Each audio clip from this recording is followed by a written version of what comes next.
हमारे प्रिय आत्मन, ओम स्वस्ति अस्तु। आप सभी का जीवन परमात्मिक प्रार्थनाओं से ओतप्रोत हो। आपके जीवन में ईश्वरीय शक्तियों का वास हो। आप अपने जीवन में शुचिता और सभी तरह की पवित्रता और सभी तरह की समृद्धि के साक्षी बने। तो इसी संदर्भ में हमारे इस शुभाशीष के साथ ही आप में से ही कई जनों के अलग अलग समय पर हमें कुछ संदेश मिलते रहे हैं, जिनमें वो कहते हैं कि गुरुजी या तो हम ऐसे समुदाय से हैं, ऐसे वर्ग से हैं, ऐसे धर्म से हैं कि जहां हम बहुत सारी चीज़ों की प्रक्रिया को विधिवत रूप से अपना नहीं सकते हैं, या फिर हम ऐसी पारिवारिक परिस्थितियों में हैं कि हम सारे नीति नियमों का पूरी शुचिता, पूरी सभ्यता, पूरी शिष्टता और पूरी पवित्रता से पालन नहीं कर सकते। कुछ ऐसे भी लोग हैं जो कहते हैं कि हमें ऐसा बताया गया कि हम ऐसे समुदायों से हैं कि हम सभी तरह की पूजा प्रार्थनाओं के पात्र नहीं हैं। और ख़ास तौर से ऐसा कि अगर गाए बगाहे किसी जाने अनजाने ढंग से या भूलवश या जानबूझकर या परिस्थितिजन्य ढंग से अगर आप ऐसी परिस्थिति में हैं कि आपको कुछ ऐसा करना पड़ता है कि जो शास्त्र सम्मत नहीं है। वैसे तो मैं कहूँगा कि सभी लोगों का जीवन दिव्य, पवित्र और उत्तम और अच्छा हो जाए, लेकिन फिर भी हमारा जीवन है और हम सब तरह के लोग हैं।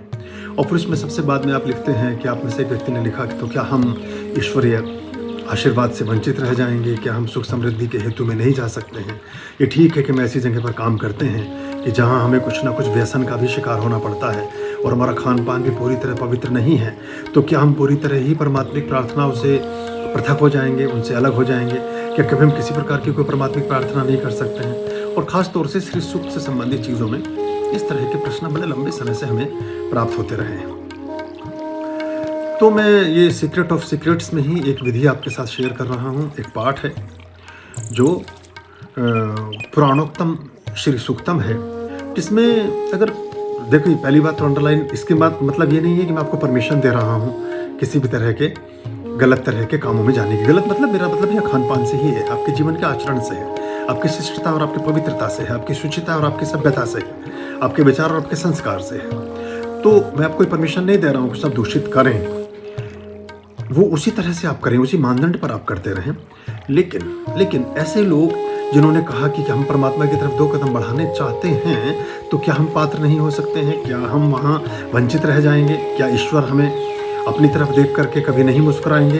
तो उनके लिए एक विधि है जो हमारे शास्त्र में वर्णित है, जो मैं आपसे शेयर करने जा रहा हूँ। इसका नाम है पुराणोक्तम श्री सूक्तम। मैं इसका पाठ कर रहा हूँ, आप इस पाठ को सुन सकते हैं, स्वयं भी इसका पाठ कर सकते हैं। और मैं कोशिश करूँगा कि इसके मंत्र हम नीचे दे भी दें। तो ये आप इस पाठ को अपने जीवन में यदि शामिल करेंगे, तो अगर आप किसी तरह के ऐसे दोषपूर्ण वातावरण में भी हैं भी, तो धीरे धीरे क्रमशः उससे बाहर निकलते चले जाएंगे और आपको इसी तरह की व्यवस्थाओं में एक तरह की अनुमति मिलेगी कि आप इन पाठों को कर सकें और आपको किसी तरह का दोष भी ना लगे। यानी कि आपके अगर खान पान अशुद्ध हैं, आपका जीवन आचरण ठीक नहीं है, फिर भी आप ईश्वरीय प्रार्थना को करना चाहते हैं, तो उससे एक प्रकाश की किरण से आपको क्यों वंचित करें? अगर एक डाकू है, वो कहता मैं वाल्मीकि हूँ और मैं नारद से बात कर रहा है, वो कहता है मैं ऋषि बनना चाहता हूँ, तो हमें उस अवसर को कभी ख़त्म नहीं करना चाहिए, उस पर कभी कुठाराघात नहीं करना चाहिए, उसको कभी खट्टा और भोतरा नहीं करना चाहिए, उसको ख़राब नहीं करना चाहिए। मेरे विचार ऐसा होता है। पता नहीं चलता कि कौन सा कोयला 1000 साल की प्रक्रिया के बाद हीरे में कन्वर्ट हो जाए और वो फिर हीरा बने और वो मूल्यवान हो जाए। इस कोयले को भी आप कोई अपने घर में रखना भी नहीं चाहता, और फिर वो हीरा बने तो हर आदमी उसे अपने मस्तक और अपने सीने पर और अपने अच्छे अंग उपांग पर धारण करके अपने आप को गौरवान्वित महसूस करें। तो उसी पाठ को मैं अब कर रहा हूँ। ओम स्वस्ति अस्तु। आपके जीवन में सब शुभ हो और धीरे धीरे आप अपने जीवन में पूर्ण पवित्रता, पूर्ण शुचिता और पूर्ण सभ्यता और पूर्ण संस्कारों की तरफ अग्रसरित हो सके। पाठ इस प्रकार है।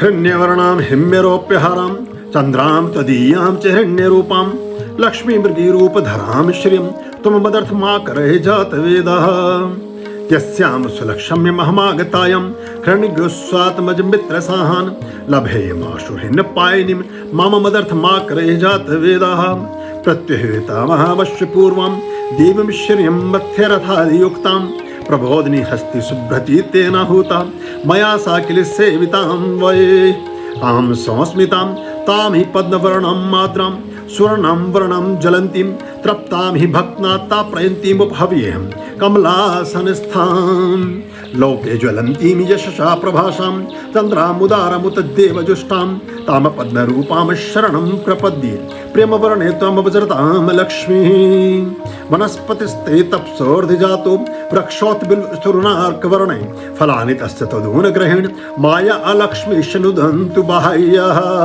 उपेतु मम मद्देव सखा कुबेर सा दक्षकन्या मणिना च कीर्तिः जातोऽस्मि राष्ट्रे किल प्रत्यलोके कीर्तिं समृद्धिं च ददातु मह्यम् ठतुकृशांगी मलिनाम अलक्ष्मीं त्वाग्रजातामुत नाशयामि सर्वाम भूतिः समृद्धिमम्ब ग्राच निष्कासय मे द्रुतं त्वं केनाप्यधृशामथ गन्धचिह्नां पुष्टां ग्वाश्वादियुक्तां च नित्यं पदमाले सर्वजनेश्वरीतां प्रत्याहृताहं खलु मथ समीपं लभे महि श्रीमनश्च कामं वाचस्तु सत्यं च सुकल्पतिं वहे अन्नस्य भक्ष्यं या पयः पशूनां सम्प्रतिम्याश्रयातां यशश्चः मयि प्रसादा कुरु कृतं त्वं प्रजावती श्रीभूत्वा हि कुले प्रतिष्ठापय मे श्रियं वै ततमात्रं तामुत्पदं मालां स्निग्धानि चापोभिसृज रजसंचक्लित वशीकुरु मुदग्रहे त्वं कुले श्रियं मातरमाशु मेद्यं श्रीपुत्र संवासयतां च देवीं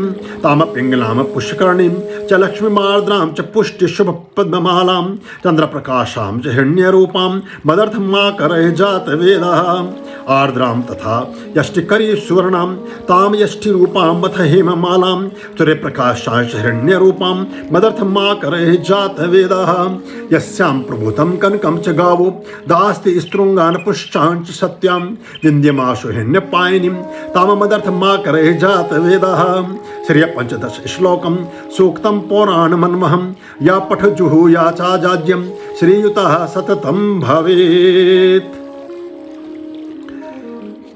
श्री सूक्तम वाली पुस्तक में ही यह पाठ 43 नंबर पृष्ठ से लेकर के और 46 पृष्ठ तक है। श्री सूक्त जो आप इस्तेमाल करते रहे हैं, ये नाथ पुस्तक भंडार वाला ही जो आपने यूज़ किया है अब तक, उसी में ये आपका 43 नंबर से 46 तक है। तो जो पहले से करते रहे हैं वो इसको अपनी उसी पुस्तक से इस पाठ को उन जनों को भी दे सकते हैं जो जन इसमें पाठ करना चाहते हैं। ओम स्वस्ति।